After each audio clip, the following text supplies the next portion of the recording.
Bapa, tulusnya kasih-Mu. Dalam Yesus Kau selamatkan hidupku. Oleh kasih karunia-Mu, kini hidupku menjadi baru.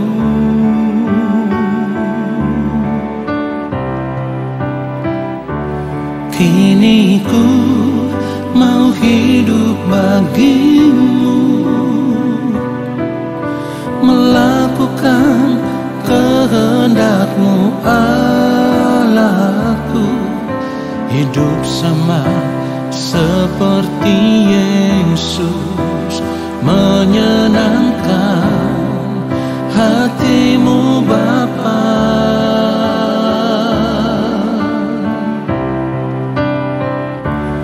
Terima kasih ya Bapa, terima kasih ya Yesus, terima kasih Allah Roh Kudus yang selalu mengasihiku.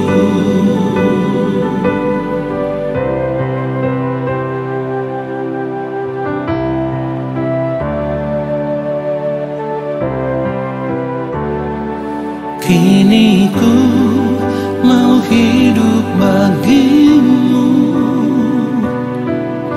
melakukan kehendak-Mu Allahku, hidup sama seperti Yesus, menyenangkan hati-Mu Bapa.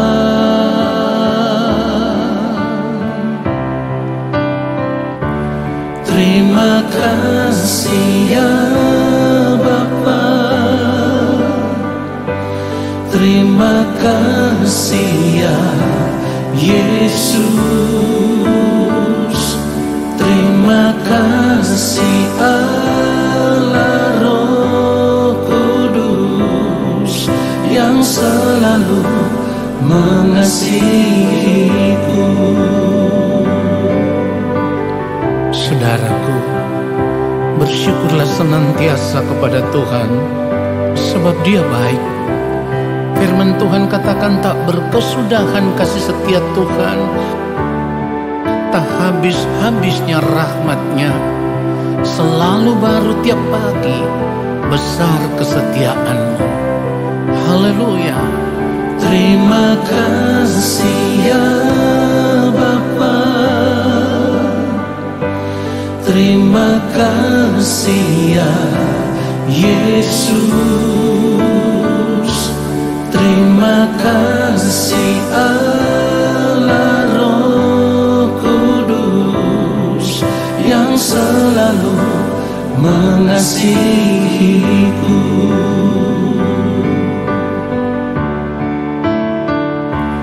Terima kasih ya Bapa,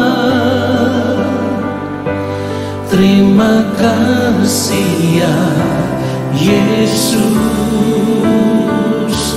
terima kasih Allah Roh Kudus yang selalu mengasihiku, yang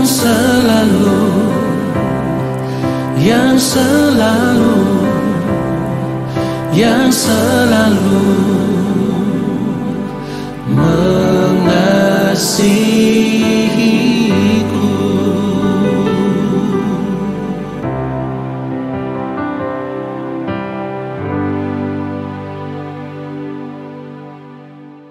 Mari kita siapkan hati kita untuk menerima kebenaran firman Tuhan saat ini.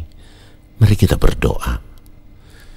Allah Bapa yang Maha Kudus, Allah yang Maha Agung, Allah yang Maha Mulia, saatnya kami mau duduk diam di dalam hadirat-Mu ya Tuhan, dan kami mau menanti-nantikan Bapa berbicara bagi kami, menyampaikan isi hati Bapa bagi kami lewat setiap kebenaran firman-Mu ya Tuhan.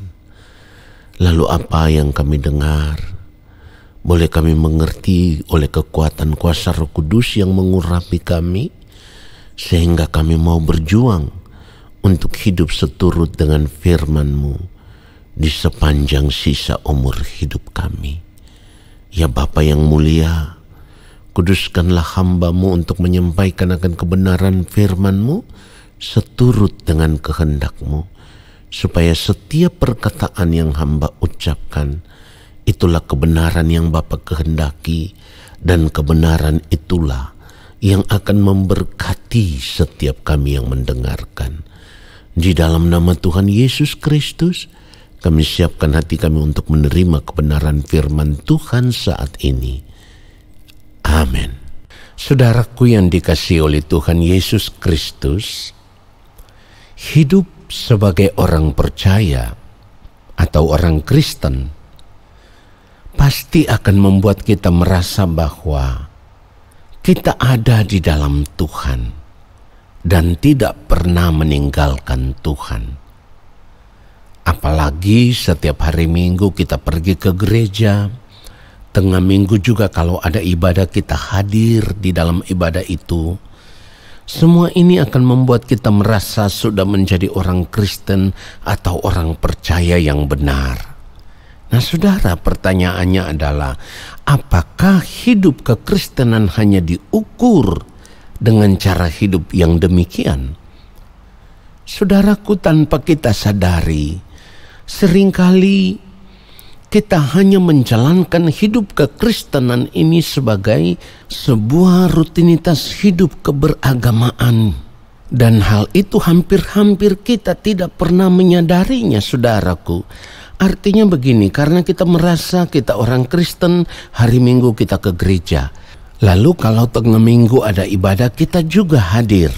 Nah saudaraku, kita harus mengerti bahwa ukuran kekristenan tidak dapat kita ukur hanya dengan menjalankan rutinitas hidup sebagai orang percaya atau sebagai orang Kristen yang rajin ke gereja.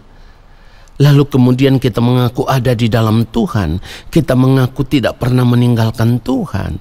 Saudaraku, kita harus mulai menyadari bahwa kalau kita hadir ke gereja, bukan karena semata-mata kita ini orang Kristen, tetapi karena kita benar-benar ingin mencari Tuhan.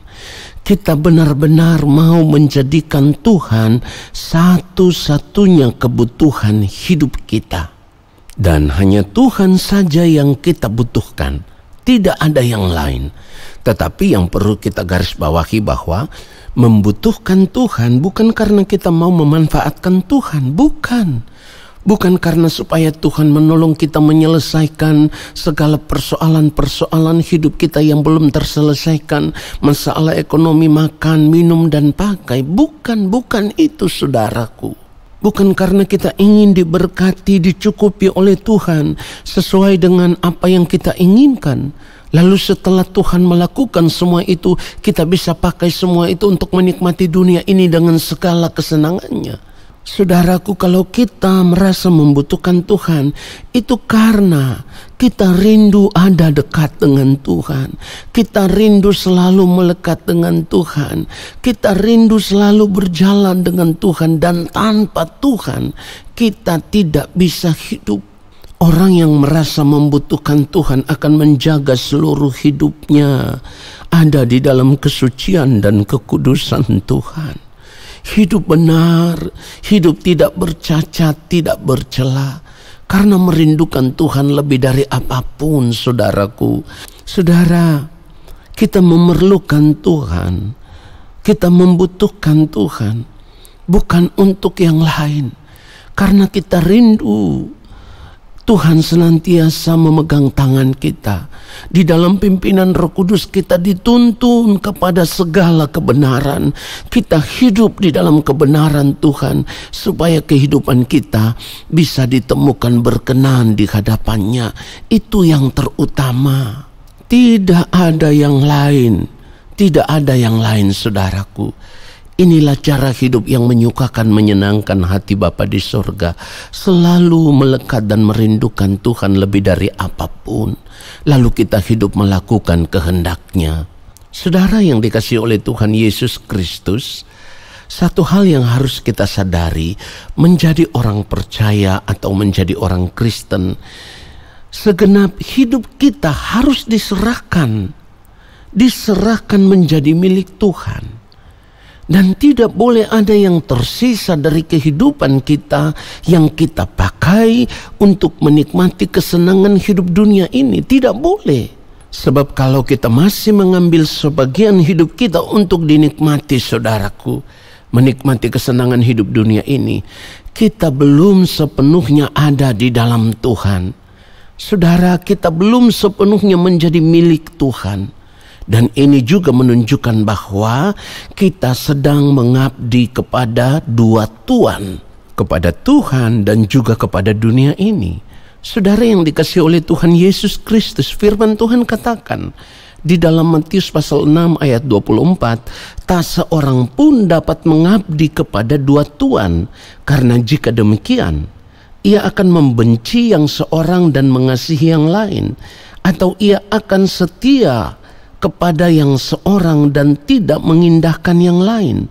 Kamu tidak dapat mengabdi kepada Allah dan kepada Mammon. Saudara, perhatikan itu. Orang percaya yang masih mencuri sebagian hidupnya, saya katakan masih mencuri sebagian hidupnya, artinya kalau kita masih membagi sebagian hidup kita untuk menikmati dunia ini dengan segala kesenangannya, dan kita belum mau menyerahkan segenap hidup kita hanya untuk Tuhan, maka sesungguhnya saudaraku, kita sedang meninggalkan Tuhan. Kita sedang melepaskan diri dari Tuhan. Karena mengikut Tuhan, ada di dalam Tuhan, berarti segenap hidup kita harus menjadi milik Tuhan. Saudara, kita harus sadar itu. Firman Tuhan katakan di dalam 1 Korintus 6 ayat 19, atau tidak tahukah kamu bahwa tubuhmu adalah bait Roh Kudus yang diam di dalam kamu, Roh Kudus yang kamu peroleh dari Allah, dan bahwa kamu bukan milik kamu sendiri? Ayat 20, sebab kamu telah dibeli dan harganya telah lunas dibayar, karena itu muliakanlah Allah dengan tubuhmu. Perhatikan itu saudaraku, muliakanlah Allah dengan tubuhmu. Kalau segenap hidup kita sudah dibeli dengan harga yang lunas dibayar, itu artinya segenap hidup kita telah menjadi milik Tuhan. Kalau telah menjadi milik Tuhan, berarti kita harus hidup hanya untuk memuliakan Tuhan, tidak boleh yang lain. Tidak boleh ada yang kita sisakan untuk dinikmati. Tidak boleh, saudaraku.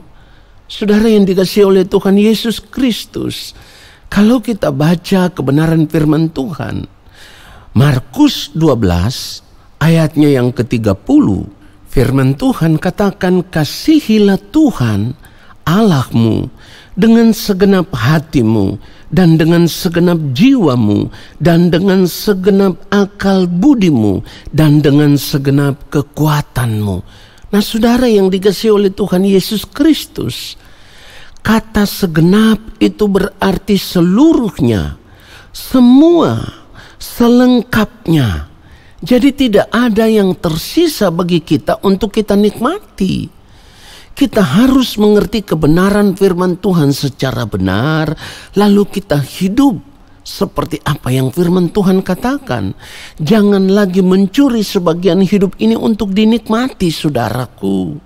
Jadi kalau kita berkata kita ada di dalam Tuhan, kita harus memberi segenap hidup kita kepada Tuhan. Segenap hidup kita. Kita mengasihi Tuhan dengan sungguh-sungguh. Segenap hidup kita harus menjadi milik Tuhan. Itulah kenapa firman Tuhan katakan, jika engkau makan, atau jika engkau minum, atau jika engkau melakukan sesuatu yang lain, lakukanlah semua itu untuk kemuliaan Allah. Perhatikan itu saudaraku. kita harus benar-benar serius memperkarakan akan hal ini.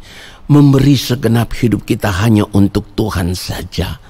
Lalu bagian yang harus kita nikmati yang mana? Bagian yang akan kita nikmati nanti ketika kita berada di balik kematian. Allah Bapa di sorga telah menyediakan bagian yang terbaik bagi kita, yaitu kemuliaan kekal di dalam kerajaannya. Kiranya kebenaran firman Tuhan ini memberkati kita semua. Amin. Saudara, mari kita angkat tangan di hadapan Allah Bapa di sorga dan kita akan menerima berkat-Nya.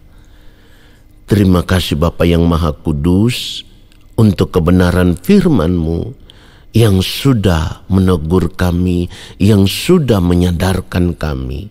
Kami bersyukur untuk kebenaran firman-Mu ya Tuhan. Dan saat ini kami semua mau mengangkat tangan di hadapan Bapa. Kami percaya Bapa akan berkenan menurunkan tangan dan memberkati kami semua. Turunlah atas kehidupan kami segala berkat kasih karunia daripada Allah Bapa di sorga. Rahmat cinta kasih yang berlimpah-limpah dari Gembala Agung yang mulia Tuhan Yesus Kristus, di dalam persekutuan yang manis dengan Roh Allah yang kudus, menyertai langkah hidup kami dan memberkati kami sekarang dan sampai selama-lamanya. Amin.